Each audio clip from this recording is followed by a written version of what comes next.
오늘 얼굴이 많이 이뻐지고 젊어진 것 같지 않습니까? 그리고 소리도 좀 안정되지 않았습니까? 제가 영상을 이번 주에 이제 네 번째 올리게 되는데요. 제가 올리는 이 영상을 후배가 보았습니다. 그리고는 마음이 아팠다 그랬습니다. 마이크가 다 낡았더래요. 사실은 그 마이크 누구한테 빌려와서 한번 써보고 있었거든요.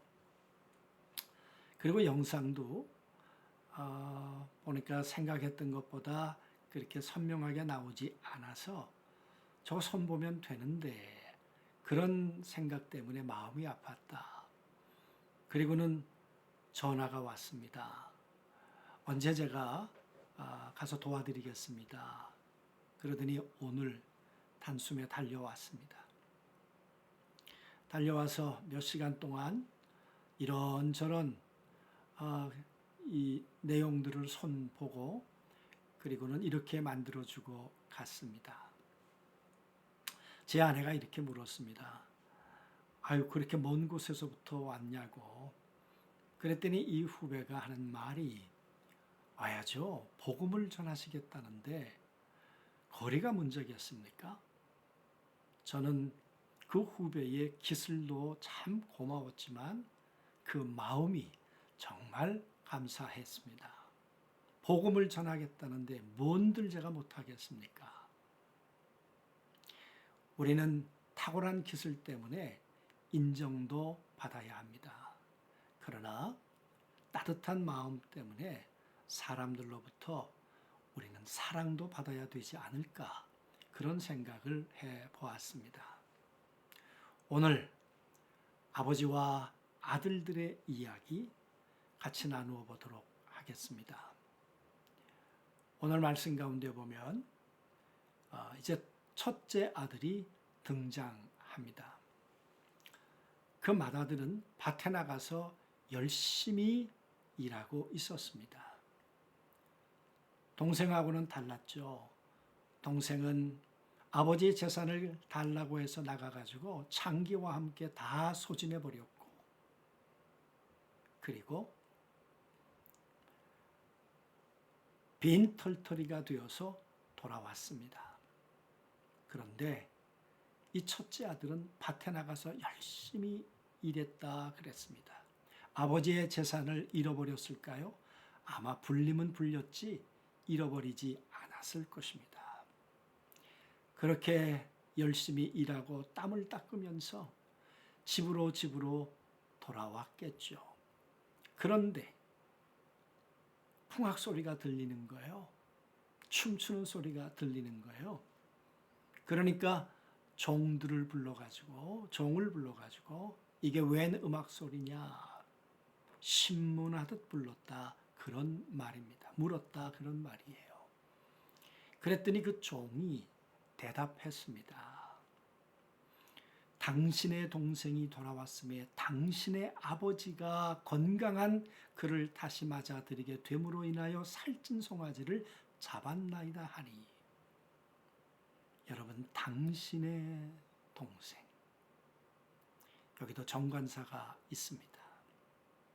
당신의 그 아버지 당신에게 하나밖에 없는 그 동생 아버지가 그토록 그리워했던 그 동생 때문에 밤잠을 자지 못했던 당신의 그 아버지 그런 말이겠죠. 그 아버지가 너무 좋아서 송아지를 잡았습니다. 그랬더니 이 형의 반응이 이랬습니다. 노했다. 분노했다. 그리고 들어가자고 그러니까 안 들어가겠다는 거예요. 지속적으로 안 들어가겠다는 거예요. 난 들어가고 싫다는 거예요. 그 꼴 보기 싫다는 거죠. 형의 눈빛이 어땠을 것 같습니까? 형의 분노에 서린 얼굴은 어땠을 것 같습니까? 아버지를 향한 분노였을 것이고 동생을 향한 분노였을 것입니다. 아마 아버지에 대한 극심한 배신감일 수도 있었을 것입니다. 아버지가 나와서 권했습니다. 아버지가 권했습니다.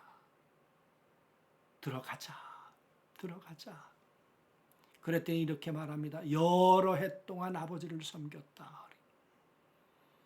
내가 아버지 곁에서 한두 해를 섬긴 게 아닙니다. 여러 해 동안 저 동생은 밖에 나가서 허랑방탕했지만 나는 아버지를 섬겼습니다. 아버지의 명을 어겨본 적이 없습니다. 여러분, 이 형의 분노가 잘못됐습니까? 이런 좋은 아들이 어디 있습니까?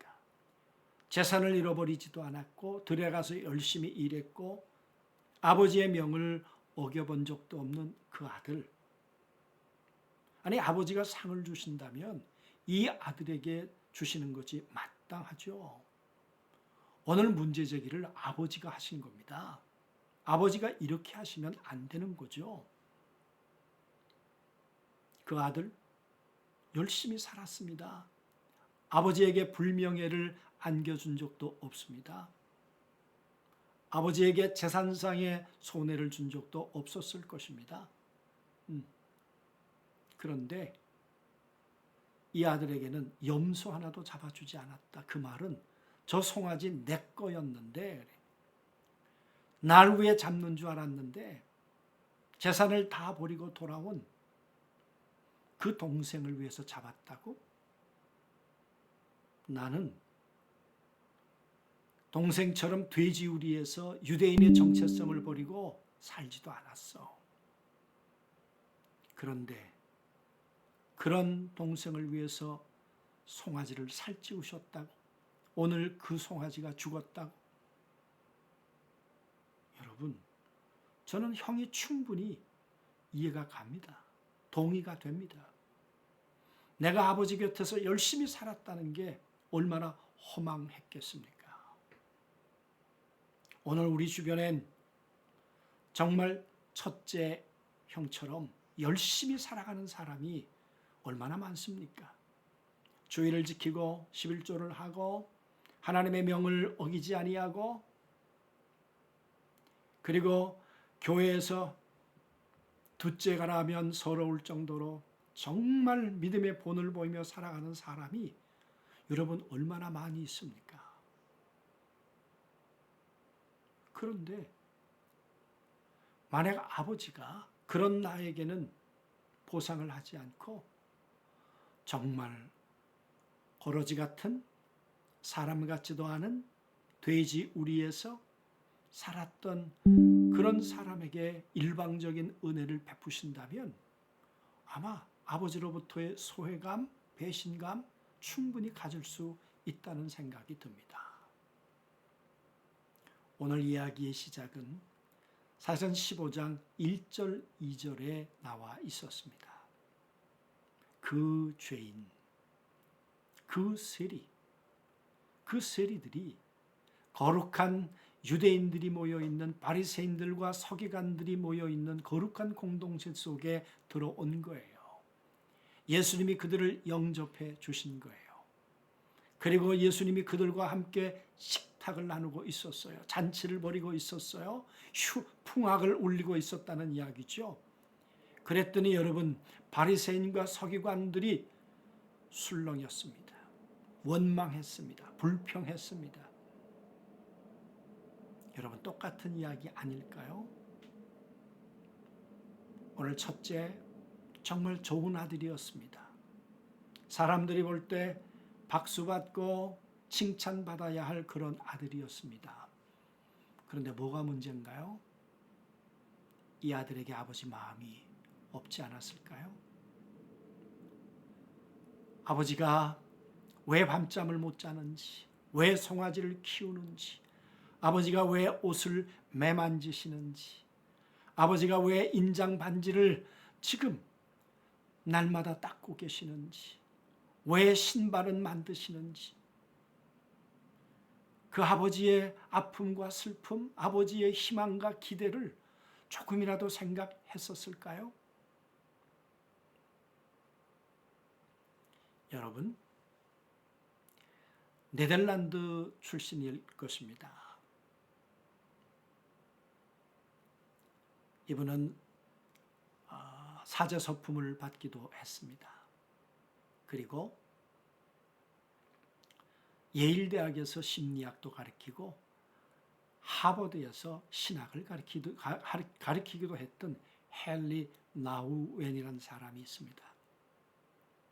이 헨리 나우엔이 이 탕자의 귀환이라고 하는 17세기 렘브란트가 그린 그림을 보기 위해서 저 러시아로 갑니다.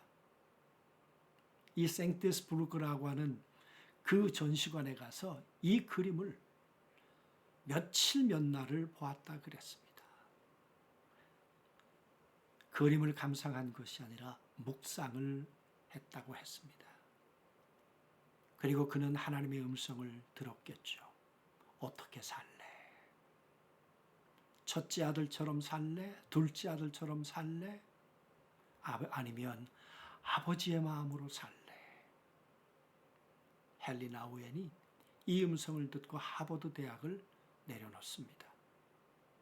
그리고 장애인들이 있는 라루쉐라고 하는 공동체에서 그 연약한 자들을 섬기며 일생을 남은 생애를 살았다 그랬습니다. 나우엔이 우리에게 던지는 말이 있습니다.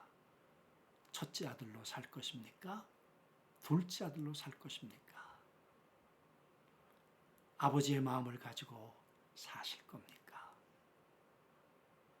여러분, 첫째 아들은 열심히 살았지만 아버지의 마음이 없었습니다.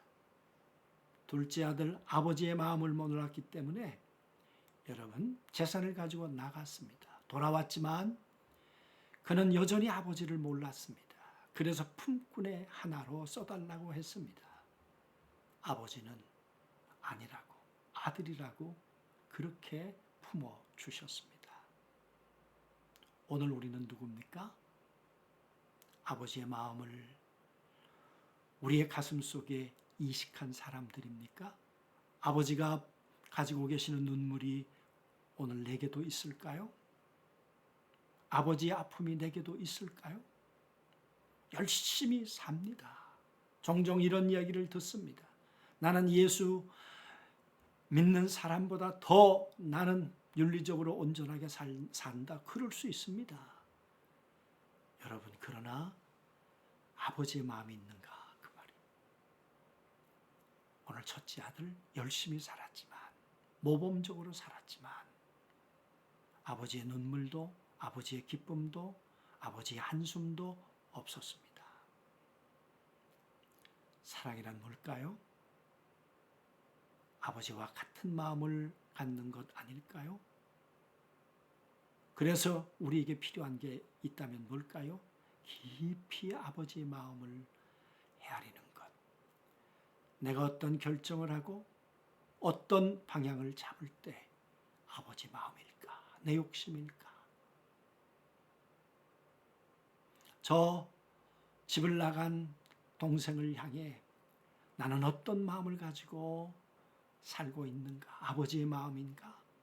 아니면 바리새인과 서기관과 같은 마음일까? 221만이 오늘 한국 교회 가운데 가나안 성도라고 했습니다. 그들이 왜 나갔습니까? 교회가 따뜻한데 나갔겠습니까? 그들에게만 책임이 있습니까? 그렇지만은 않을 것입니다.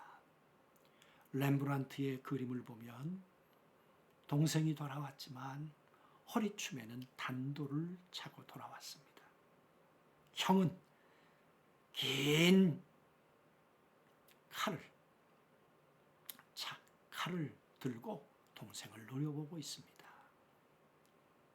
여러분, 첫째 형이 칼을 내려놓고 아버지의 마음을 품어야 우리 교회 공동체는 아버지의 마음이 살아있는, 아버지의 마음이 넘실거리는 그런 따뜻한 공동체가 되지 않겠습니까? 오늘 우리 안에 아버지의 마음이 넘쳐나기를 우리가 그렇게 기도했으면 좋겠고, 그런 마음으로 오늘도 우리가 자녀를 보고 만나는 사람을 보고 교회를 보면서 날씨는 싸늘해져 가지만 우리의 가슴은 주님의 마음으로 따뜻하게 히팅이 되었으면 좋겠습니다. 그렇게 오늘 꼭 승리하는 하루, 따뜻한 하루 보내시게 되기를 주님의 이름으로 축복합니다. 기도하겠습니다. 하나님 아버지, 참 좋은 아들이었습니다. 재산을 잃어버린 적도 없습니다. 아버지의 명을 어겨본 적도 없습니다. 이 아들은 안식일 범하지도 않았을 것이고 11조를 범하지도 않았을 것입니다. 그러나 그렇게 잘 사는 것 같았지만 그에게는 아버지와는 남남이었습니다. 아버지의 생각이 없었고 아버지의 마음이 없었습니다.